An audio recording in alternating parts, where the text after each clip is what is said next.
Good evening, I'm Sarah Sapsanama. Let's begin with the headlines of the hour. Politics seen dominant in new monetary policy over economy's reality. Policy lenient on share market and construction sector. Experts warn of long-term impacts from temporary fixes. Presence of oil depot and settlements near airport runway raising the risk of accidents during aviation crashes in the city. Families of those deceased in Saudi Airlines refuse to receive their bodies. Foreign ministers of India and China hold discussion in Cambodia regarding East Ladakh border dispute, agree for initiatives to withdraw troops from the border area. And Paris Olympics to begin tonight. Siantu and Monika to carry Nepal's flag at the March Past. Over 10,000 players from 206 countries to participate. Governor Mahaprasad Adhikari unveiled the monetary policy today, aiming to give momentum to the economy. The monetary policy has aimed at improving the flow of loans along with its quality to productive sector and to ensure financial stability. It is also aimed at supporting the target of 6% economic growth and the management of liquidity. The central bank's monetary policy also intends to provide relief to construction businesses as they will no longer be blacklisted on the basis of issues related to checks. The deadline to pay the principal of loans of construction businesses has also been extended to mid of December. The monetary policy has also lifted the 200 million rupees limit on share collaterals. Based on the data shared by the central bank, the growth of the construction sector has been negative, which motivated for the provisions. Likewise, banking transactions of a company would not be facing any impact if its partner company is blacklisted. The NRB has also reduced the provisioning requirement for performing loans, lowering it from 1.20% to 1.10%. This reduction in provisioning is expected to increase the profitability of banks. Based on the monetary policy, private equity venture capital that has made investments in companies that go blacklisted won't be blacklisted itself. The NRB has also decided to coordinate with the government to form laws for a separate mechanism to monitor cooperative sector. The newly unveiled monetary policy by Nepal Rashtra Bank, experts say, is more lenient than expected for the share market and construction sector. However, the reaction overall has been mixed. Central bank has the sole authority in forming the monetary policy. However, experts say the policy this time around has included issues of interest from political leaderships. The central bank, considering the demands of businesses, has extended the period of implementing the working capital guidelines to Nepalese month of Shravan of the year 2082. Governor Adhikari 2 years back had put a limit on margin lending. However, this time the cap has been lifted for institutional investors. This is expected to raise the investments in the share market. Questions are now being raised regarding the change of policy. Nepal Rashtra Bank has failed at managing liquidity and expanding market. Former Executive Director of Nepal Rashtra Bank, Nar Bahadur Thapa, has said the central bank has hesitated in taking risks. The central bank has also introduced a provision to provide loans to those who have permit to go abroad without security. The policy rate has been reduced.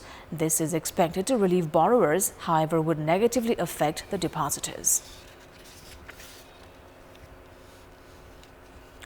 And in this context, in our Public Voice segment, today we've asked people in several provinces how do they think the monetary policy by the central bank will help revive the economy. Let's take a look at what they had to say.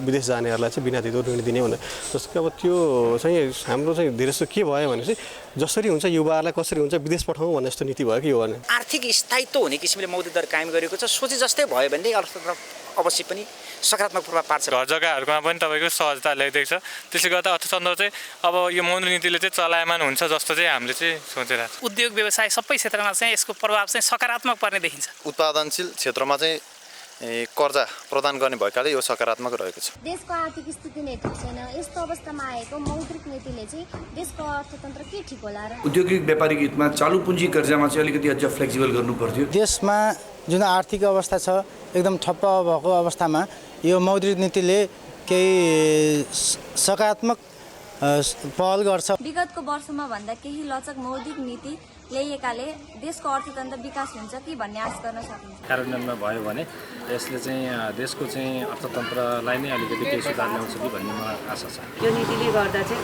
अब व्यापार business व्यवसायहरुमा चाहिँ अलि सहज हुने देखिएको छ र economic system चाहिँ चलायमान बन्नेछ र आर्थिक अवस्थालाई यसले टेवा पुर्याउनेछ।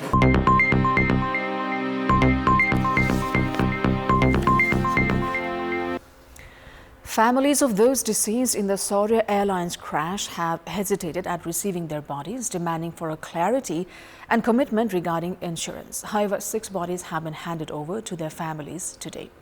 The TU Teaching Hospital has informed the families that they could receive the bodies from 4 p.m. today. However, majority families have refused to receive the bodies, saying that a discussion had not been held with the airlines company. Director General of Civil Aviation Authority of Nepal, Pradeep Raj Adhikari, and a representative from Saurya Airlines then held a discussion with the families, who said that the 2 entities could not provide a convincing answer regarding insurance process and company policies, among others, and stayed firm on not receiving the bodies until a clarity was given. Meanwhile, 6 bodies were handed over today. This includes the bodies of co-pilot Sushant Katwal, engineer Uddhav Puri, Ashwin Nirola, Rajaram Acharya, and Shyam Bindukar. Saurya Airlines issued a press release to express commitment that the company would provide compensations to the families of the deceased. The post-mortem of the bodies had concluded yesterday. A 173,000-litre capacity fuel storage depot has been installed for years near the runway of Tribhuvan International Airport, which is one of the most risky structures in the airport premises. Experts have said the presence of inflammable item near a runway in an airport is highly risky. However, government has yet to find an alternative for it. The TIA upgradation project has corresponded with Nepal Oil Corporation to shift the depot, which the latter has yet to comply to. On top of the oil depot, the increasingly dense settlements nearby have also been ignored by the government. The Saurya Airlines plane that crashed on Wednesday this week crashed around 50 meters near the settlement nearby. The airport itself is in the middle part of the city, which raises the risk of a bigger accidents in case of crashes like that of Wednesday. A 5-membered committee had submitted a report a year ago recommending to vacate the nearby area of infrastructures. However, the Civil Aviation Authority of Nepal and the airport management has both been pointing at one another to dodge the responsibility so far. The 2 entities also have yet to vacate the houses that have already received compensations. The 61st report of the Office of the Auditor General has mentioned for the same. However, the government has lacked seriousness. Apart from the old depot and settlements, the distance between the taxiway and the runway is just around 110 meters, which by standards should be at least 172.5 meters. Likewise, the land on both the sides of the runway must be at a level of 140 meters, which for now is around 75.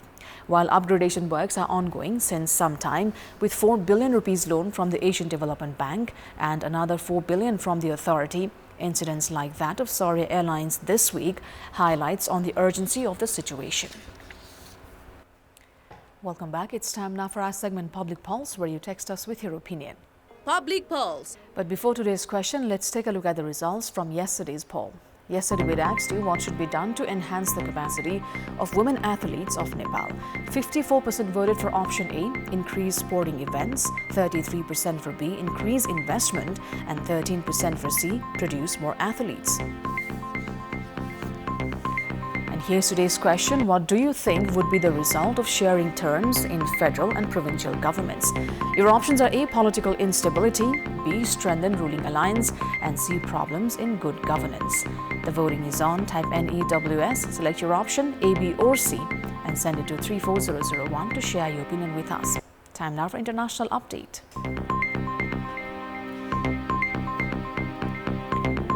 Indian and Chinese foreign ministers discussed the ongoing border dispute in eastern Ladakh. On the sidelines of the 57th ASEAN Foreign Ministerial meeting held in Laos, Cambodia, Indian Foreign Minister S. Jaishankar and Chinese Foreign Minister Wang Yi discussed about the border dispute. According to the international media, during the meeting, both counterparts emphasized the need to give instructions to complete the process of withdrawing their respective troops from the disputed border area. The dispute between the 2 countries has been going on for 5 years in eastern Ladakh. It is reported that Indian Foreign Minister Jaishankar and Chinese Foreign Minister Wang emphasized on ensuring the full respect of the line of actual control (LAC) and previous agreements to stabilize and strengthen bilateral relations. Indian Foreign Minister Jaishankar has said that discussions on improving bilateral relations are ongoing between them through social media, and the results will determine future relations. The two leaders also met during the Shanghai Cooperation Organization (SCO) summit in Kazakhstan's capital Astana at the beginning of this month. After the clash in Galwan Valley in May 2020, the relationship between the two countries has deteriorated significantly. India has been saying that relations with China cannot be normal until there is peace in the border region, which both sides are repeatedly trying to resolve through negotiations.